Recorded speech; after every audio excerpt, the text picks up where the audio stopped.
Hello everyone, आज date है 8 अक्टूबर 2022 और द हिंदू न्यूज एनालिसिस में आपका स्वागत है। इस वीडियो में हम द हिंदू की इंपोर्टेंट न्यूज को एग्जाम के पॉइंट ऑफ व्यू से डिस्कस करेंगे। नीचे डिस्क्रिप्शन बॉक्स में Telegram channel volcano IAS academy का लिंक दिया हुआ है। आप Telegram channel volcano IAS academy के साथ में जुड़ सकते हैं। वहां पर हर exam means UPSC, state PCS and other exams के पॉइंट ऑफ व्यू से काफी इंपोर्टेंट इन्फॉर्मेशन आप सभी के साथ में शेयर की जाती है। तो चलो स्टार्ट करते हैं। वीडियो को स्टार्ट करेंगे एक जियोग्राफिकल मैप क्वेश्चन के साथ में। और आज आपका क्वेश्चन ये है कि एडम्स ब्रिज को आपको मैप में व्यू करना है। फिर इससे रिलेटेड हर इंपॉर्टेंट फैक्ट्स को एंड इन्फॉर्मेशन को कमेंट बॉक्स में टाइप करना है। कल हमने आपसे क्वेश्चन पूछा था स्ट्रेट ऑफ जिब्राल्टर को लेकर के। तो स्ट्रेट ऑफ जिब्राल्टर को अगर हम मैप में व्यू करें, स्ट्रेट ऑफ जिब्राल्टर एक नैरो स्ट्रेट है जो कनेक्ट करता है Mediterranean sea and Atlantic ocean को आपस में और सेपरेट करता है Europe continent and Africa continent को। अगर हम दोनों कॉन्टिनेंट में कंट्रीज के नेम को डिस्कस करें तो यहाँ पर स्पेन जो कंट्री है यूरोप कॉन्टिनेंट में, और यहाँ पर आता है मोरक्को अफ्रीका कॉन्टिनेंट में। इसके अलावा अगर देखें तो यहाँ पर एक जिब्राल्टर रीजन है जो यूके की ओवरसीज टेरिटरी है, और यहाँ पर है सेउता रीजन। सेउता रीजन जो है वो स्पेन की टेरिटरी है, लेकिन उसके ऊपर मोरक्को जो है वो अपना क्लेम करता है। तो ये स्ट्रेट ऑफ जिब्राल्टर से रिलेटेड बेसिक फैक्ट्स जो हमारे एग्जाम के पॉइंट ऑफ व्यू से इंपॉर्टेंट है। द हिंदू को अगर हम डिस्कस करें तो फर्स्ट इंपॉर्टेंट न्यूज़ है द हिंदू के फ्रंट पेज पर IARI Indian agricultural research institute, इन्होंने कुछ अपने डाटा रखे हैं। इन्होंने बताया है कि लास्ट 3 ईयर में अगर हम कंपैरिजन करें तो पंजाब जो हमारा स्टेट है वहाँ पर स्टबल बर्निंग जो है वो काफ़ी कम देखने को मिला है। जैसे कि इस साल अभी तक जो है वो 320 फायर इंसिडेंट जो है वो देखने को मिले हैं पंजाब में। और अगर हम लास्ट ईयर से कंपैरिजन करें तो लास्ट ईयर जो है मतलब 2021 में 620 इशू देखने को मिले और 2020 में जो है वो 1935 इशू देखने को मिले थे। ये सारा जो रिसर्च है वो IARI Indian agriculture research institute ने सैटेलाइट बेसिस पर ये सारे जो भी इशू हैं, ये सारे जो भी फायर से रिलेटेड जो भी प्रॉब्लम है उन सभी को सैटेलाइट के बेसिस पर रिव्यू किया है, ट्रैक किया है। इसके अलावा IARI ने ये भी बात बोली कि उत्तर प्रदेश जो हमारा स्टेट है वहाँ पर इस तरीके के जो इंस्टेंसेस हैं वो इंक्रीज हुए हैं, मतलब वहाँ पर स्टबल बर्निंग इशू जो है वो इंक्रीज देखने को मिले हैं। ओके, और ये जो डाटा है वो 6 अक्टूबर तक के बताए गए हैं। तो यहाँ पर बोला गया है कि लास्ट ईयर अगर हम बात करें किसमें, यूपी स्टेट में, वहाँ पर 52 स्टबल बर्निंग के इशू देखने को मिले थे, लेकिन प्रेजेंट टाइम में 80 क्रॉप बर्निंग इवेंट्स अभी तक रिकॉर्ड किए जा चुके हैं। अब पंजाब में डिक्रीज होने का एक मेन रीजन यहाँ पर ये बोला गया है कि प्रेजेंट टाइम में अगर हम देखें तो पंजाब जो हमारा स्टेट है वहाँ पर राइस एग्रीकल्चर जो एरिया है वो काफ़ी कम देखने को मिला है। उसमें 6% का रिडक्शन देखने को मिला इस साल। जब राइस का शोइंग किया जा रहा था उस टाइम में जो भी डाटा थे उनके बेसिस पर अगर बोला जाए तो राइस का शोइंग जो है वो कम किया गया। हो सकता है इसकी वजह से जो स्टबल बर्निंग जो है वो वहां पर कम देखने को मिला हो। तो यहाँ पर हमारे इस आर्टिकल में आप सभी को पता है कि स्टबल बर्निंग होने की वजह से पंजाब यूपी वाला जो एरिया है एनसीआर वाले रीजन में स्टबल बर्निंग होने की वजह से जो हमारा एनसीआर रीजन है, स्पेसिफिक हमारी जो नेशनल कैपिटल है दिल्ली, वो काफ़ी ज़्यादा इफेक्ट होता है। वहाँ पर अगर हम बात करें तो नवंबर दिसंबर में जो है वो पोल्यूशन लेवल काफ़ी ज़्यादा हाई लेवल पर देखने को मिलता है, जिसमें स्टबल बर्निंग जो है वो अपना एक मेन रोल प्ले करता है। दूसरा अगर हम बात करें तो पोल्यूशन जो होता है वो फायर क्रैकर्स की वजह से भी वहाँ पर ज़्यादा देखने को मिलता है। तो फायर क्रैकर्स को रेगुलेट करने के लिए वहाँ पर काफ़ी अच्छा काम किया गया है, लेकिन दिल्ली जो गवर्नमेंट है उन्होंने टाइम टू टाइम हमेशा इस बात के ऊपर फोकस किया है कि दिल्ली में पोल्यूशन लेवल इंक्रीज हो रहा है वो सिर्फ दिल्ली की वजह से नहीं है। इसको लेकर के आसपास वाले रीजन में जो भी स्टेट हैं जो भी दिल्ली के साथ में अपने बॉर्डर शेयर करते हैं उन सभी की रिस्पॉन्सिबिलिटी ये बनती है कि वो यहाँ पर पोल्यूशन लेवल को डिक्रीज करने का काम करे, क्योंकि एनसीआर रीजन जो है वो बहुत सारे स्टेट में एक्सटेंडेड है। तो उन सारे एरियाज को प्रोटेक्ट करने के लिए कोशिश ये की जानी चाहिए कि इस तरीके के इशू जो हैं जैसे स्टेबल बर्निंग जो इशू हैं उनको इनको अवॉइड करने की कोशिश की जानी चाहिए। और प्रेजेंट टाइम में अगर हम देखें तो हमारी गवर्नमेंट जो है वो बायोमास के ऊपर काफ़ी अच्छा फोकस कर रही है, जैसे कि कोल को रिप्लेस करने की कोशिश की जा रही है। जो भी हमारे जहाँ पर भी हम कोल की वजह से जो इलेक्ट्रिसिटी है उसको जनरेट करते हैं, तो उसमें हमारी एनवायरनमेंट मिनिस्टर, एग्रीकल्चर मिनिस्ट्री इन सभी ने मिलकर के एक डिस्कशन किया है कि कोल की अवेलेबिलिटी कम होने की वजह से 5% जो है वो बायोमास जो है वो कोल को रिप्लेस करेगा। और इसके बेसिस पर क्या किया जाएगा, बायोमास जो है उसको इंक्लूड किया जाएगा किसके साथ में, कोल के साथ में, ताकि जो हमारी इलेक्ट्रिसिटी जनरेशन है वो रेगुलर हो सके। यहाँ पर रिसर्च भी किया गया है कि बायोमास जितनी कोल में एनर्जी जो है वो सिक्योर है उतनी ही हमें बायोमास से मिलेगी, तो डिफ़िकल्टी जो है वो नहीं देखने को मिलेगी। इससे हमें जो पॉजिटिव इफेक्ट क्या देखने को मिलेगा, पॉजिटिव इफेक्ट ये देखने को मिलेगा कि जो एमिशन जो होता है वो होगा कम। दूसरा, बायोमास का होगा इंक्लूजन। तीसरा, अगर हम बात करें तो जो अदर इशू जैसे कोल के ऊपर डिपेंडेंसी इंडिया की काफ़ी ज़्यादा है और कोल से एमिशन कम होता है, तो उसको भी रिप्लेस किया जा सकता है। तो ये प्रेजेंट टाइम में अगर हम देखें तो काफ़ी अल्टरनेट जो है वो हमारी गवर्नमेंट फोकस कर रही है। सिर्फ और सिर्फ जो हमारे फार्मर्स हैं उनको भी फोकस करना है कि गवर्नमेंट के जो भी इनिशिएटिव हैं उनके साथ में हम मैच द फॉलोइंग करते हुए जो भी इशू है उनको सोल्व करने की कोशिश करें। आप सभी को पता है कि पूसा इंस्टीट्यूट IARI जो है इसको हम बहुत अच्छे से पूसा इंस्टीट्यूट के नाम से इसको जानते हैं। ओके, ये आपको ध्यान में रखना है। तो इसके साथ में मिलकर के दिल्ली गवर्नमेंट ने एक मैन्योर भी बनाने की कोशिश की थी, जिसको आप किसमें, जो भी आपका खेत है, जो भी आपके फार्म है उसमें आप डालिए। जो भी आपका स्टबल है वो सब इससे क्या हो जाएगा, डिग्रेड हो जाएगा। उसको आप फिर मिक्सिंग कर सकते हो अपने जो भी आपकी फार्म है उसमें, उसकी प्रोडक्टिविटी भी इंक्रीज होगी और जो स्टबल बर्निंग एक इशू है वो भी इससे सोल्व होगा। तो इन सारे अल्टरनेट के ऊपर फोकस किया जा सकता है और इस इशू को क्या है एक तरीके से अवॉइड किया जा सकता है। देखो, कितने ही हम इनिशिएटिव ले आए, जब तक उसका एक बेसिक इम्प्लीमेंटेशन नहीं होता, मतलब एक बेसिक अवेयरनेस हमारे फार्मर्स में क्रिएट नहीं होती, तब तक उसका जो रिजल्ट है वो नहीं देखने को मिलेगा। तो हमारी जो सोसाइटी है उसमें एक जनरल अवेयरनेस प्रोग्राम जो है वो टाइम टू टाइम हर इशू को लेकर के चलते रहना चाहिए, ताकि लोगों को पता चले कि अच्छा ये भी एक अच्छा अल्टरनेट है। तो यहाँ पर IARI जो है उसके बारे में हम कुछ बेसिक फैक्ट्स डिस्कस कर लेते हैं। यहाँ देखिए, देखो IARI जिसको हम पूसा इंस्टीट्यूट के नाम से ज़्यादा अच्छे से जानते हैं, 1905 में पूसा बिहार में इसको एस्टेब्लिश किया गया था। और एक अमेरिकन फिलेंथ्रोपिस्ट थे हेनरी फिप्स जो है उन्होंने यहाँ पर ग्रांट दी थी और उन्हीं की ग्रांट से ये ऑर्गेनाइजेशन जो है वो एस्टेब्लिश हुआ था। देखो, फिर 1934 में यहाँ पर पूसा बिहार वाले रीजन में एक डिवास्टेटिंग अर्थक्वेक देखने को मिलता है। उसके बाद में 1936 में ये जो IARI है इसको दिल्ली शिफ्ट कर दिया जाता है। ओके, और पोस्ट इंडिपेंडेंस के बाद में इस इंस्टीट्यूट का नाम जो है वो IARI कर दिया जाता है, इंडियन एग्रीकल्चर रिसर्च इंस्टीट्यूट। हमारे इंडिया में एग्रीकल्चर सेक्टर में रिसर्च के लिए, एजुकेशन के लिए और एक्सटेंशन के लिए एक प्रीमियर ऑर्गेनाइजेशन के रूप में काम करता है IARI। Okay, next important article है और आर्टिकल रिलेटेड है नोबेल पीस प्राइज को लेकर के। तो यहाँ पर 3 ऑर्गेनाइजेशन, एक्टिविस्ट, इन सभी को मिलाकर के पीस प्राइज जो है 2022 का दिया गया है। इनके नेम जो हैं वो आपको ध्यान में रखने हैं। तो बेलारूस, रशिया और यूक्रेन में जो भी ऑर्गेनाइजेशन और एक्टिविस्ट ह्यूमन राइट्स को लेकर के काम कर रहे थे, उन सभी को मिलाकर के यहाँ पर नोबेल पीस प्राइज दिया गया है 2022 का। तो ये है बेलारूस के राइट एक्टिविस्ट, ओके, एलेस बायलियस्टस्की। ये जो है इन्होंने बेलारूस में राइट एक्टिविस्ट का अच्छा रोल प्ले किया है और वियसना ह्यूमन राइट्स सेंटर का फाउंडर का रोल इनका है। इसके अलावा प्रेजेंट टाइम में ये जेल में है विदाउट ट्रायल। ओके, तो एक तो इनका नाम है जो बेलारूस से रिलेटेड है, बेलारूस से बिलोंग करते हैं। दूसरा है मेमोरियल। ये जो ऑर्गेनाइजेशन है इसको 1987 में एस्टेब्लिश किया गया था और प्रेजेंट टाइम में अगर हम बात करें तो रशिया में जो भी पॉलिटिकल प्रिजनर्स हैं उन सभी को ट्रैकिंग करने के लिए, ह्यूमन राइट्स का जो अब्यूज वहाँ पर देखने को मिलता है उन सभी को ट्रैक करने के लिए ऑर्गेनाइजेशन काम करता है।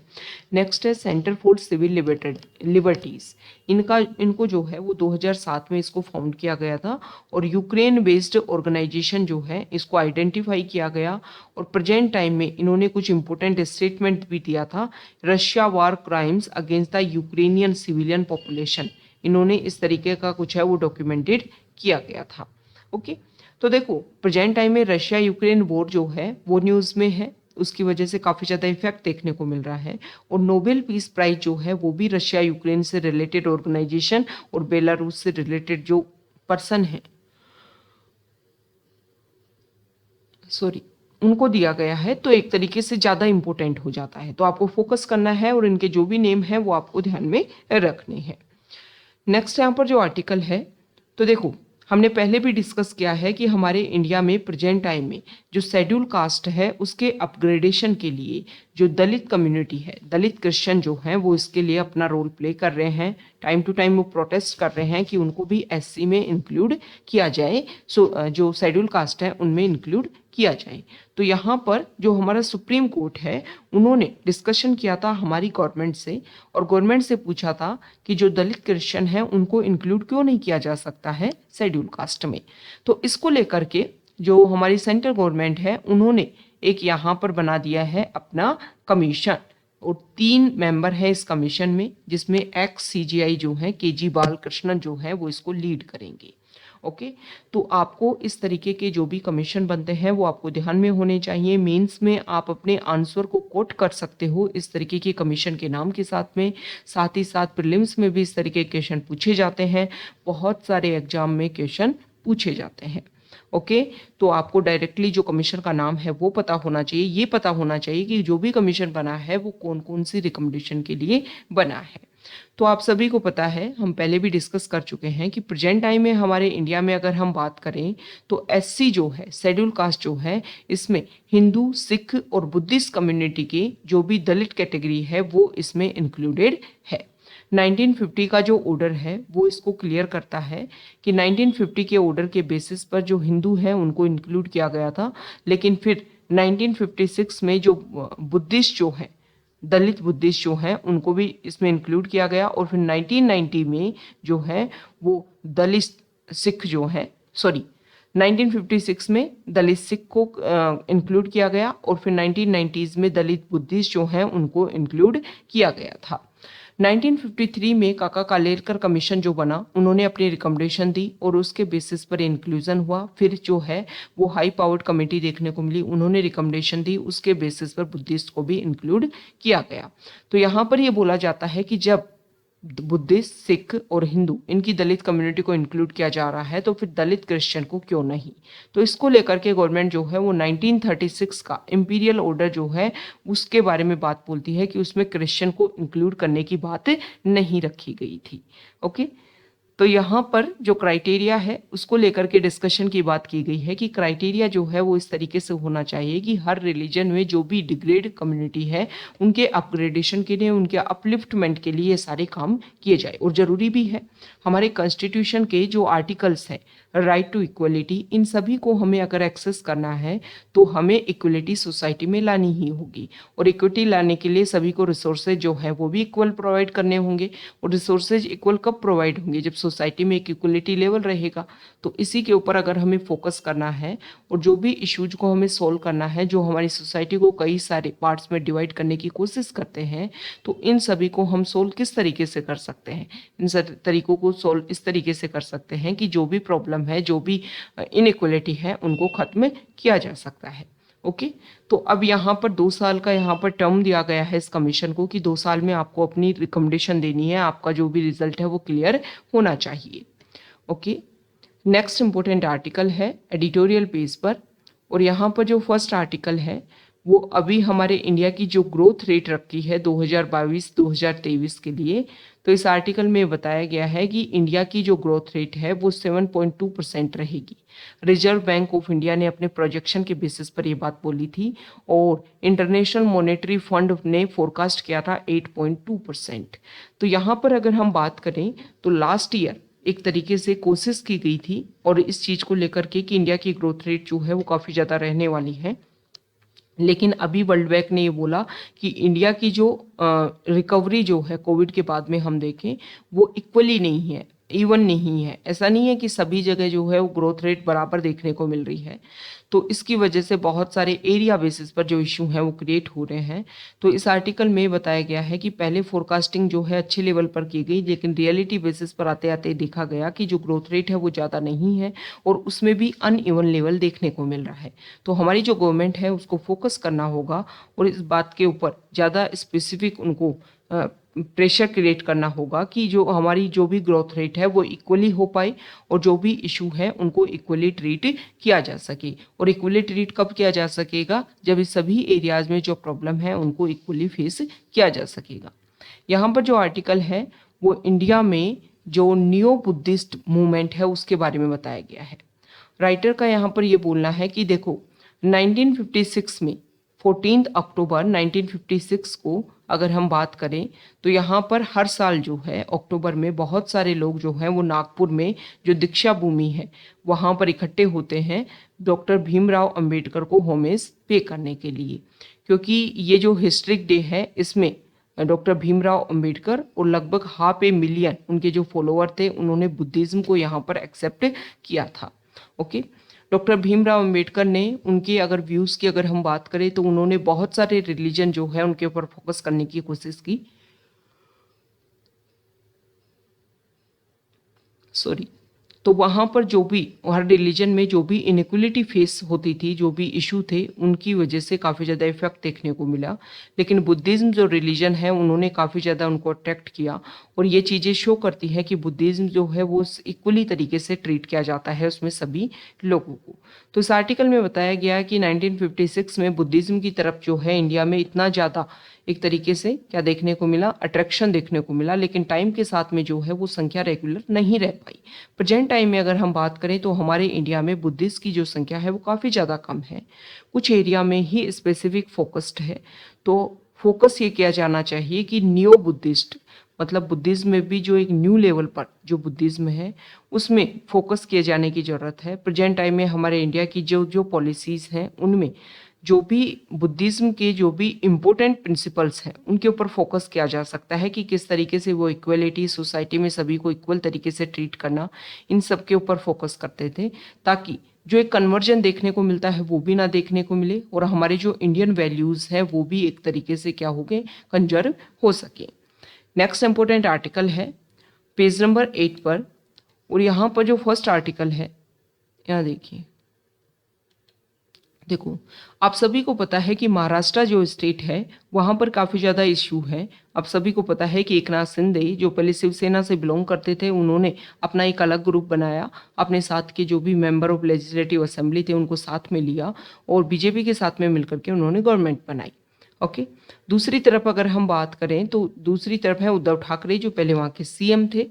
तो यहाँ पर उद्धव ठाकरे जो हैं उन्होंने और एकनाथ शिंदे जो हैं उनके बीच में ये प्रेजेंट टाइम में ये फाइट देखने को मिल रही है। दोनों ही क्लेम ये कर रहे हैं कि रियल शिवसेना जो है उनको वो रिप्रेजेंट करते हैं।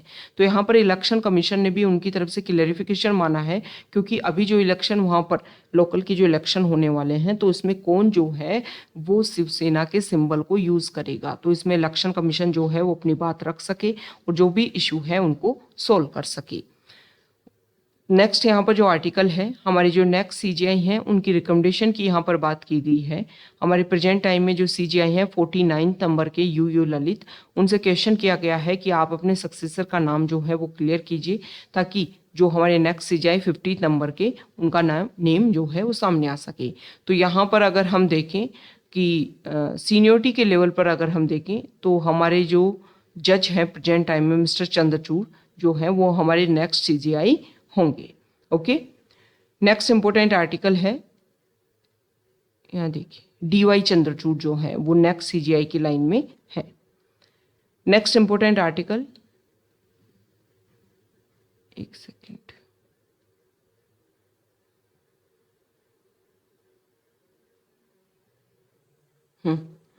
देखो अभी यूएस के जो एम्बेसडर हैं उनका पीओके वाले रीजन में विजिट देखने को मिली। कुछ टाइम पहले जो यूएस है उन्होंने पाकिस्तान को कुछ अपने F-16 हेलीकॉप्टर जो है वो भी दिए थे। इसके अलावा जिस तरीके से पाकिस्तान को सपोर्ट किए जाने की कोशिश की जा रही है, इसको लेकर के इंडिया ने अपने कंसर्न रखे हैं कि इस तरीके से जो है वो कोई भी कंट्री जिसकी वजह से काफ़ी ज़्यादा इशू क्रिएट होते हैं, उनको इस तरीके से अगर आप ब्लाइंडली सपोर्ट करोगे तो उसकी वजह से टेररिज्म जैसे जो इशू हैं वो और ज़्यादा इंक्रीज हो सकते हैं। नेक्स्ट इंपॉर्टेंट आर्टिकल है, यहाँ देखिए पेज नंबर 10 पर देखो, यहाँ पर वर्ल्ड बैंक के जो प्रेसिडेंट हैं उन्होंने ये बोला है कि इंडिया जो है वो G20 में अपने आप को एजुकेशन, क्लाइमेट और डेप्थ जो सस्टेनेबिलिटी है इन सभी के ऊपर फोकस करते हुए अच्छे से अपना रोल प्ले कर सकता है। क्लाइमेट जो है वो आप सभी को पता है प्रेजेंट टाइम में एक प्रॉब्लमेटिक इशू है, हॉट इशू है और इसके ऊपर सभी को फोकस करने की ज़रूरत है। इंडिया ने जिस तरीके से अपने लेवल पर इनिशिएटिव स्टार्ट किए हैं और जो अपने टारगेट्स को अचीव करने की कोशिश की है, उससे लगता है कि इंडिया जो है वो एक बेस्ट एग्जाम्पल जो है वो वर्ल्ड लेवल पर क्रिएट कर सकता है। नेक्स्ट यहाँ पर जो आर्टिकल है, तो अफ्रीका कॉन्टिनेंट में गाम्बिया जो है वहाँ पर कफ सिरप की वजह से कुछ इश्यू देखने को मिला और हमारा इंडिया जो है उनसे ये जेनेरिक जो दवाई है, मेडिसिन जो है वो वहाँ पर प्रोवाइड करवाई गई थी। तो इसमें इस आर्टिकल में बताया गया है कि इस तरीके के इम्पैक्ट की वजह से, कफ सिरप की वजह से जो वहाँ पर डेथ देखने को मिली, इससे इंडिया की जो इमेज है, इंडिया ने हमेशा उन कंट्रीज़ को सर्व करने की कोशिश की है जहाँ पर इस तरीके के इशू होते हैं, तो इससे इंडिया की इमेज जो है वो काफ़ी ज़्यादा उसमें डिग्रेडेशन देखने को मिल सकता है। तो यहाँ पर बात की गई है कि जो जेनेरिक जो भी मेडिसिन है वो प्रोवाइड करता है इंडिया, ताकि कम प्राइस में जो है वो इजीली हर कंट्री को अवेलेबल हो सके, इंडिया में भी लोकल लेवल पर अवेलेबल हो सके। तो जेनेरिक जो मेडिसिन है वो क्या होती है? देखो, जब भी कोई मेडिसिन को बनाया जाता है तो स्पेसिफिक कोई कंपनी जो है वो उसका पेटेंट क्रिएट करवाती है और पेटेंट क्रिएट करवाने से क्या होगा कि उस कंपनी का उसके ऊपर एक मोनोपोली होती है। लेकिन कुछ टाइम के बाद में जो पेटेंट है वो ख़त्म हो जाता है और फिर उसी सोल्ट के साथ में, मतलब उसी कंपोजिशन के साथ में उसकी एक जेनेरिक जो मेडिसिन है वो बनाई जाती है जो काफ़ी कम प्राइस में मार्केट में उसके अवेलेबल होता है, और ताकि जो हमारी नॉर्मल पॉपुलेशन है उसके पास में भी एक जो हाई ब्रांड की जो मेडिसिन थी वो ईजिली अवेलेबल हो पाई। तो आपको ध्यान में ये रखना है कि जो कंपोजिशन है सिर्फ उसमें कोई फ़र्क नहीं पड़ता है, हालांकि कलर में, प्रोसीजर में इसमें कुछ फ़र्क हो सकता है, लेकिन कंपोजिशन जो है वो सेम केमिकल जो भी सब्सटेंस है वो उसमें देखने को मिलते हैं। नेक्स्ट इंपॉर्टेंट आर्टिकल है फॉरेन पेज पर, और यहाँ पर जो आर्टिकल है इसमें देखो जिंजियांग वाले रीजन में कल भी हमने डिस्कस किया था कि जो उइगुर मुस्लिम है उसको लेकर के यूएनएचआरसी में जो डिस्कशन चल रहा था उसमें उन्होंने रिजेक्ट किया था, लेकिन अब फिर से यहाँ पर जो इशू है, मतलब इसको लेकर के बहुत सारे जो कंट्रीज़ हैं उन्होंने अपने अपने तरीके से यहाँ पर अपना आंसर देने की कोशिश की थी। तो यूक्रेन ने अपना यहाँ पर माइंड चेंज किया है कि यूएनएचआरसी में जो भी डिस्कशन चल रहा है उइगुर मुस्लिम को लेकर के, उसको लेकर के कंप्लीट होना चाहिए और यहाँ पर ज़्यादा से ज़्यादा जो कंट्री हैं वो इसको लेकर के अपना सपोर्ट करें। तो इसको लेकर के जिंजियांग रीजन में जो भी उइगुर इशू है उसको हमने डिस्कस किया है, कल हमने वीडियो अपलोड किया है, वहाँ जाकर के आप ये जो भी इशू है, जो भी इसके बेसिक प्रोविजन है उस वीडियो को आप देख सकते हो कि उइगुर मुस्लिम्स एंड यूएनएचआरसी, इस टाइटल से हमने ये वीडियो अपलोड कर रखा है। ओके, तो ये आज का हमारा द हिंदू न्यूज़पेपर का डिस्कशन था। अगर आप यहाँ तक आए हैं, वीडियो आपको अच्छा लगा है तो प्लीज़ वीडियो को लाइक कीजिए, शेयर कीजिए और चैनल को सब्सक्राइब कीजिए। यहाँ पर एक न्यूज़ और है, देखो सोलोमन आइलैंड जो है आप सभी को पता है पैसिफिक ओशन में इम्पोर्टेंट एक आइलैंड है जहाँ पर चाइना के साथ में उनका डिस्कशन हुआ था, एक एग्रीमेंट भी हुआ था। तो इसमें सोलोमन आइलैंड के जो पीएम है उन्होंने बोला है कि चाइना के कोई भी ट्रूप्स जो हैं वो यहाँ पर अवेलेबल नहीं है। ये क्लेम किया जा रहा था कि सोलोमन आइलैंड्स के साथ में चाइना का जो ये डिस्कशन हुआ है इसमें चाइना जो है वो अपना मिलिट्री बेस यहाँ पर एस्टेब्लिश कर सकता है। Okay, thank you.